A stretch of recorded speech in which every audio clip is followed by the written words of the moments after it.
Санхүүгийн салбарын одоо опционууд бол мэдээж хүн болгоны сонирхлыг татсан бол хэвээрээ байна. За мөн Алжир банкуудыг хэлээд байна л да. За энэ дундаас би яг топ нэг 5 банк 3-4 банкыг бол нэрж болно. Гэхдээ өнөөдөр би онцлох гэдэг опционд Innovation Investment буюу одоо QPA гэж компани опцийг бол онцлоноор. Одоо энэ компани маань одоо бас 1.5 жилийн өмнө анх хувьцааныхаа 20% олон нийт санал болгоод 9 орчим төгрөгийн төгрөг татсан байгаа. За энэ хугацаанд сошиал ерөнхийдөө бизнес интеллект маш хүчтэй явагдсан. За өнгөрсөн жил ихэд нийт актив нь одоо 20 тэрбум бахад борлуулалтын орлого нь 26 тэрбум буюу орлогын активаас ингээд авсан юм үзүүлэлтэй. За цэвэр ашиг нь бол 10 орчим тэрбум байгаа байхгүй. Тэгэхээр нэг олж байгаа нэг төгрөг болгоны 50 мөнгөнөөс шууд цэвэр ашиг болж байгаа гэсэн. Тэгэхээр энэ үзүүлэлт маань сүүлийн 21, 22, 23, 24 он тий сүүлийн 4 жилийн хугацаанд бол байнга ингэж даабалцсан байгаа ингээд нэг дахин ингэж нуурсан юм үзүүлэлттэй байгаа. Тэгэхээр цаашд бол одоо юу гэдэг нь төлбөр тооцоог одоо QR код буюу одоо QPR төлөх ийм бол нийгмийн чиг хандлагууд маш хүчтэй байна шүү дээ тийм ээ. Тэр хандлагыг цаашдаа үргэлжлүүлэх гэж бодож байна. За энэ компани маань зөвхөн энэ төлбөр тооцоос гадна мэдээж хөргийн зохицол руугаа илүүдлийн их усрээ байршуулад одоо бас орлого ашиг олны нэмэгдүүлж байгаа юм бол хандлага ажиллаж байна. Тэгэхээр одоо энэ компани маань одоо энэ жилийн сая ингээд дүнгийн мэдээлэл гарч байгаа шүү. Эхний удирлын тайлангаа танилцуулж байгаа шүү байна. Эхний удирлд бол 3.7 бараг 4 тэрбум төгрөгийн ашиг хийсэн байна. Тэгэхээр энэ нэг чи хадгалах юм бол өнгөрсөн жилүүдийн нэг чи хадгалах гэж бодож байна. За нөгөө талаас бол ногдол ашиг байгаа шүү дээ. Хувьцааны ашиг өсөлтөөс гадна компани маань өнгөрсөн одоо жилийн одоо цэвэр өнгөрсөн 23 оны цэвэр ашигсаа би буруу санаг бол нэг $1.5 тэрбум төгрөгийн ногдол ашиг тараасан байхгүй. Тэгэхээр өнөөдрийн хувьцааны ханжтаа ингээ хажуулаа үзэх юм бол ногдол ашиг өгж нэг бараг 20 орчим байгаа. Тэгэхээр манай хадгаламжийн одоо банкуудын хадгаламжийн хөв маань хэд байгаа вэ те 12 орчим хувь. За ингээ болохоор бол бас хангалттай хэмжээний өгөөж өгөх юм боломжтой хувьцаа болж шаарч байна. За мэдээж бол маш олон тооны бусад компаниуд байгаа даа шүү дээ. Би зүгээр технологийн компаниг албаар сонгож ярьдаг нь одоо олон улсад ялангуяа те технологи суурилсан компаниудын хувьцаа маш олон анхаарлыг татчихин. За энэ хандлагч гэсэн Монгол байх болов гэж байна. Тэгэхээр QP компани сая одоо нэгдүгээр бол одоо тавьсан одоо IPO-ор татан төрөөс хөрөнгөхийн зарцуулалтын тайлан тавиадсан. Тухайн тайлангаас харцах юм бол одоо татан төрөөс хөрөнгөхийн дөнгөж тал хөрөхгүй хөрөнгөнд бол зарцуулсан байгаа шүү. Тэгэхээр цаашд ер нь бол одоогийн байдлаар энэ жилийн байдлаар хугацааны ханш 8 гаруй хувиар унсан. Тэгээд татан төрөөс хөрөнгөд зарцуулж дуусаагүй. За тэгээд ногдлаш тараад тэгэхээр ер нь бол хөрөнгө оруулагч талаас энэс нэлийн их том орон зай багш байна шүү тийм. Харин би бас тэгж хараад байгаа. Одоо энэ компани маань анх би 224 нэг хувьцаага анх санал болгосон санагдаж байна. За өчтөрийн алт ханширны 180 орчим төгрөг байсан. За ингээ бодох юм бол түр ярьсан ногдлын шиг өгч нь 20 байгаа таахгүй. Тэгэхээр яг нөгөө нэг татан төрөөс хөрөнгө мэдээж зорилтын дагуу бол зарцуулах нь зөө хийсний асуулт. Энэ бол мэдээж санхүү үндэслэх орж гэдэг хяналтанд орж явж байгаа. Тэгэхээр тэр мэдээж энэ чинь бизнес үйл ажиллагаа шүү дээ. Одоо яг шууд аваад мөнгөө зарна гэсэн үг ш. Мэдээж зөв моментээ хүлээн зөв компанитай хамтарч ажиллана тийм ээ. Одоо юу гэдэг үн одоо худалдаа авах бараа үйлчлэгийн өмнө унахыг хүлээн гэдэг юм. Бүх момент хүлээж байгаа. Энэ хугацаагаа мэдээж хүлээж байгаа тодорхой хэмжээний засвар тавих. Тэр хүртэл энэ чөлөөт их усрээ бондын зах зээл гэдэг юм уу? Бусад хэлбэрээр ингэж бодлоо ашиг орлого нэмэгдүүлэх боломжтой байхгүй. Тэгэхээр татан төлөөс хөрөнгө гэдэг бол яг юу айгүй зарцуулах гэдэг нь чухал биш. Бас хадгалаад ахын чухал биш. Зөв зөвхөн зөв моментод л гарах нь зөв гэж харагдаж байна.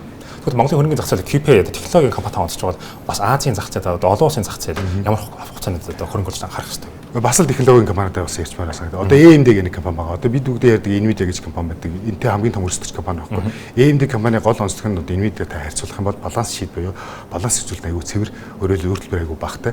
За ганц нэг өөлөх юм P ашиг үн ашиг харьцуул харьцах өндөр байгаа. Тэгэхээр яг хуу Nvidia бол ерөөхдөө сошиал компани байхгүй. Сошиалар маш их өөрсдөө мэдээллийг өгдөг. Одоо лидертэй, маш том лидертэй. Тэр лидер нь одоо өөрийнхөө бизнесийг камерын бизнесийг аягүй ярьж идвэл Nvidia яг эсрэгээр маш чимээгүй явж идэг. Тэгэхээр мэдээж Nvidia бол фронт раннер бол биш одоо хоёр дахь компани гэсэн үг. Тэгэхээр AMD хоёр дахь нь байхгүй. Тэгэхээр Nvidia-гийн алдсан алдааг дахиж тавдахгүй. Nvidia-гаас төрүүлэх юм том амбиц байгаа. Тэгэхээр бас нэг өөр нэг компани би аягүй сонирхолтой танд Palantir Technology гэх компани байгаа. Энэ Америк нэгдсэн улсын Nasdaq гэдэг бүртгэлтэй. За өнгөрсөн одоо 9 сараас хойш нийт 400%-аар одоо 4 дахин одоо хувьцааны ханш өссөн, он гарсан хойш ингээд 60% өссөн компани одоо. Энэ бас л технологийн компани. Нөгөө AI суурьсан одоо хиймэл ахын суурьсан технологиг бол хөгжүүлдэг.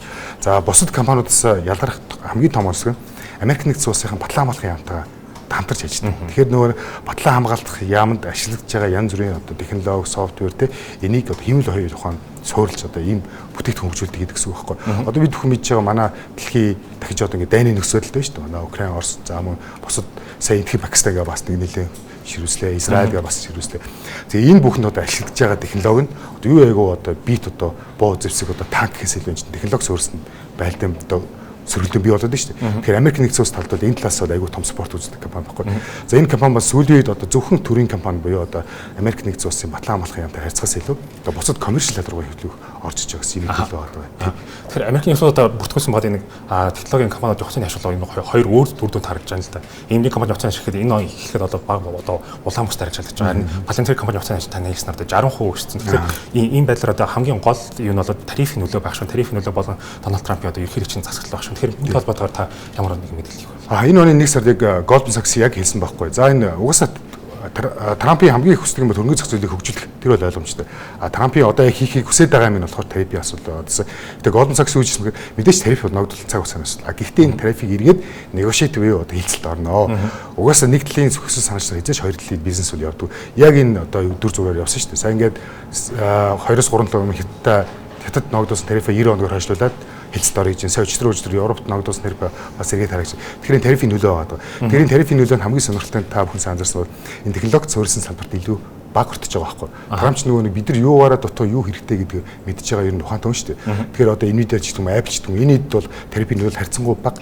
Зүгээр хөрөнгө оруулагчдын одоо арилжаачдын одоо нэг сэтгэл зүйн шүү дээ. Сэтгэл зүйн мэдээж том зах зээл нь цаанаа унаад байгаа болохоор нэг зардаг ч юм асуудал байна. За хоёр дахь асуудал нь сая нөгөө Berkshire Hathaway Warren Buffett маш хэмжээний одоо кэшлээ шүү дээ. Маш хэмжээний хувьцаа Apple хувьцаа зарлаа, Bank of America хувьцаа зарлаа. Энэ яг хөө мэдээж зах зээл унах гэсэн хүлээлт бол байж болно. Эсвэргээрээ бас өөр утгаараа бодох юм бол зах зээл унахыг хүлээж агаад кэшлж агаад магадгүй эргээд буцааж худалдаж авах юм асуудал байгаа байхгүй.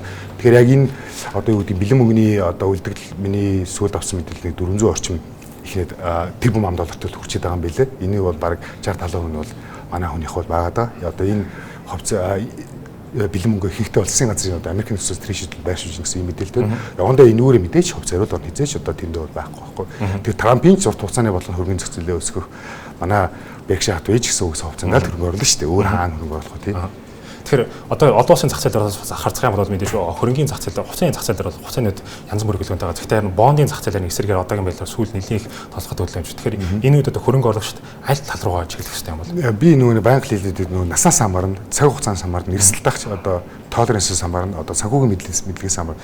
Гэхдээ сүүлийн одоо 5 жил гээд ер нь бол ондын юм айгүйх эвдэгцэн байхгүй. Одоо ингээ алтны хашийг харахад Америкийн нэгэн улсын Treasury bond-ыг харахад хувьцааны хашийг харахад ерөөсөө яг өмнө одоо 1970 оноос хойш ингээ байнга ажилладаг дүр зургийн ус бий болох болсон. Одоо жишээл Америкийн нэгэн улсын засгийн газрын бонд санаад одоо унжаах хэрэгтэй байхгүй. Америкийн нэгэн төсвийн алдагдлыг нэмэгчлээ. Сая ихний удирдалд эдийн засгийн агшлалтанд өсөлтөнд нь жоохон буурлт туслаа. Гэтэл засгийн газрын бонд нь унжаах хэрэгтэй ингээ өсөд байгаа байхгүй. Тэгээ энэ нөгөө нэг стандарт бус явуулдаг байхгүй. Тэгэхээр энэ дээр ч гэсэн BlackRock-ийн шинжээчд ер нь бол дэлхийд дээр маш том энэ санхүүгийн бүтцийн өөрчлөлтүүд яваад байна. Одоо нөгөө нэг тоглоомын хонд өөрчлөгч гэдэг шиг юм яваад байна. Тийм учраас одоо магадгүй Warren Buffett чинь энэ одоо хөдөлгөөн нэг талдаа гараад илүү тодорхой болох хүртэл магадгүй бүх хувьцаа тодорхой хэмжээний хувьцаагаа зараад бэлэн мөнгөтэй болсон байх магадaltaй байхгүй. Тэгэхээр энэ хөрөнгө оруулагчид бол харж л авах хэрэгтэй байна. Тэгэхээр нөгөө хүмүүс асууад байдаг. Сайн хувьцаа өгөөч гэдэг ингээ асууад байдаг байхгүй. Тэгэхээр сайн хувьцаа гэдэг маань банк өсдөг хувьцаа биш бас банк буудагч хувьцаа биш. Ерөнхийдөө банк хөдөлгөөнтэй байх хувьцаа байхгүй. Хөдөлгөөн болгон чинь хүн болгонд боломжийг олгож идэг гэж л хэлдэг.